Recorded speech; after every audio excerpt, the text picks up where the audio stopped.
ഞങ്ങള് വന്നത് സത്യാമ്മയ്ക്കൊപ്പം ശാന്തിച്ചി ഇന്നത്തെ കോമ്പറ്റീഷന് സഹായിയായി പോണെന്ന് പറയാനാ. എന്റെ കുഞ്ഞെ, അക്കാര്യം ഞാൻ ഇന്നലെ പറഞ്ഞതല്ലേ. എന്നെ മനസ്സിലാക്കാത്തവർക്കൊപ്പം ഞാൻ എങ്ങനെ ജോലി നോക്കുന്നത്? അതൊന്നും ശാന്ത ഇപ്പൊ മനസ്സിൽ വെക്കരുത്. ചില തെറ്റിദ്ധാരണയുടെ പുറത്താ അങ്ങനെയൊക്കെ സത്യാമ്മ പറഞ്ഞത്. പണം തിരിച്ചു കിട്ടിയായിരുന്നു. അത് രാഘവൻ സാറിന്റെ ഓർമ്മക്കുറവ് കൊണ്ട് സംഭവിച്ചതാ. സുഖമില്ലാത്ത ആളല്ലേ, നമുക്കൊന്നും പറയാൻ പറ്റില്ലല്ലോ. എന്ത് വഴക്ക് പറഞ്ഞാലും സോറി എന്ന രണ്ട് വാക്കിലെല്ലാം തീർന്നു എന്ന് കരുതുന്ന നിങ്ങൾക്കൊക്കെ ചിലതൊക്കെ നിസ്സാരമായിട്ട് തോന്നും. പക്ഷെ എനിക്കങ്ങനെയല്ല. എനിക്ക് കുറച്ച് സങ്കടമുണ്ട്, നല്ല സങ്കടമുണ്ട്. സങ്കടം ഞങ്ങൾക്കും ഉണ്ട്. ഒരു തെറ്റും ചെയ്യാത്ത ശാന്തയെ കുറ്റപ്പെടുത്തിയതിനും മാനസികമായി ബുദ്ധിമുട്ടിച്ചതിനും എല്ലാം അവർക്ക് വേണ്ടി ഞാൻ മാപ്പ് പറയാം. അയ്യോ, പിള്ളച്ചേട്ടൻ എന്നെ അങ്ങനെയാണോ കരുതിയിരിക്കുന്നേ? ഞാൻ എന്റെ സങ്കടം പറഞ്ഞെന്നല്ലേ ഉള്ളൂ. അതെനിക്ക് അത്രയും വേദനിച്ചോണ്ടല്ലേ. അതാ എനിക്ക് മറക്കാൻ പറ്റാത്തത്.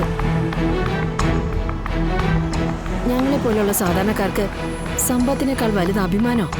അതിന് മുറിവേൽക്കുമ്പോ മനസ്സ് വല്ലാതെ പിടയും. അതുകൊണ്ടാ ഞാനും പെട്ടെന്ന് അങ്ങനെയൊക്കെ പറഞ്ഞത്. ശാന്തിച്ചി, മറ്റൊന്നും വിചാരിക്കണ്ട.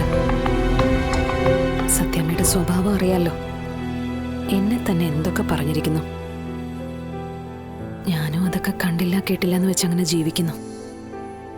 നമ്മള് അങ്ങനെയല്ലേ? ശാന്ത സത്യാമ്മയുടെ കാര്യം നോക്കണ്ട, രാഘവൻ സാറിന്റെ കാര്യം നോക്കിയാൽ മതി.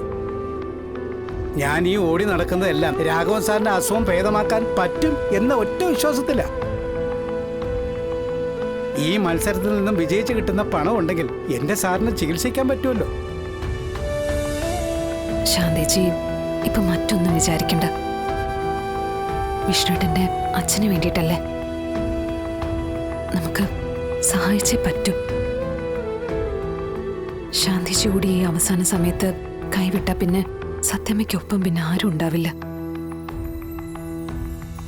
ഒറ്റയ്ക്ക് ഈ മത്സരത്തില് സത്യാമ്മയ്ക്ക് ജയിക്കാനും പറ്റില്ല.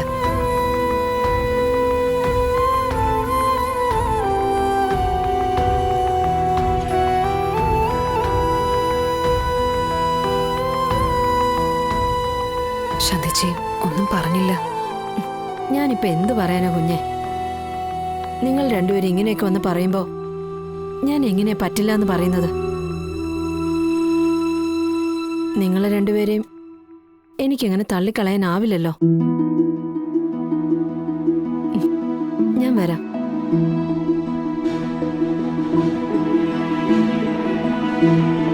ശാന്തിജി, വന്നാൽ മാത്രം പോരാ, സത്യമേ ജയിപ്പിച്ചേ ഒക്കൂ. അതിനുവേണ്ടി ശാന്തിജി ശ്രമിക്കുകയും വേണം. ഇപ്പോഴുള്ള വഴക്കും ബഹളവും എല്ലാം നമ്മുടെ മത്സരത്തിൽ കാണിക്കുകയും ചെയ്യരുത്. ഇത് ശാരദാമ്മയുടെ കളരിയാ കുഞ്ഞെ. പുറമെ എന്ത് പ്രശ്നമുണ്ടെങ്കിലും അത് ഞങ്ങളുടെ ജോലിയെ ബാധിക്കില്ല. അന്നത്തെ വണങ്ങുന്നവരാ ഞങ്ങള്. ആ അന്നത്തെ ഞങ്ങൾ ആരും നിഷേധിക്കില്ല. അന്നം തരുന്നവരെ ധിക്കരിക്കുകയില്ല. കുഞ്ഞു സമാധാനമായിട്ട് പൊയ്ക്കോളൂ. സത്യാമ്മയ്ക്കൊപ്പം ഞാനുണ്ടാവും. സത്യാമ്മയെ ജയിപ്പിക്കാൻ തന്നെ.